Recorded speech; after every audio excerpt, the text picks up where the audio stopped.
এবার কি করেছি বলুন তো, নুন দিয়ে আর হলুদ দিয়ে ভালো করে বিচা কলাটা আমি চটকে নিচ্ছি। নাহলেতে কড়াতে বসে যুদ্ধ করতে হবে না তাহলে আর কি। তারপরে কড়াটা ভালো করে গরম করে বেশ খানিকটা কিন্তু সর্ষের তেল দিয়ে দিলাম। এই সব বিচা কলার ভাজি খেতে হলে কিন্তু তেলের ক্ষেত্রে কিপটেমি করা একদম চলে না, নাহলে টেস্ট আসবে না। তারপরে আর কি শুকনো লঙ্কা, তেজপাতা আর সর্ষে, ওটা দিয়ে ভালো করে দেখবেন সর্ষের না কালারটা ঠিক একটু লালচে লালচে হয়ে আসবে। তখনই আপনি দিয়ে দেবেন রাঁধুনি ফোড়ন।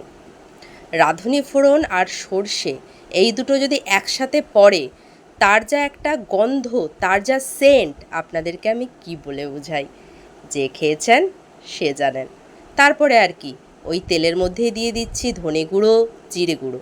এবার লাস্টে নামানোর সময় জিরে গুঁড়োটা দিলেই হতো, যেহেতু কাঁচা জিরে গুঁড়োটা।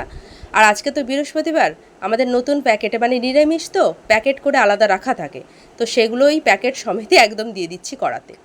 তারপরে কি হয়েছে বলুন তো, কড়ার মধ্যে না দিতে আমি ভুলে গিয়েছিলাম একদম ওই তেলটার মধ্যে লঙ্কার গুঁড়ো আর হলুদের গুঁড়ো আরেকবার। তাহলে কি হয়, কালারটা বেশ ভালো আসে।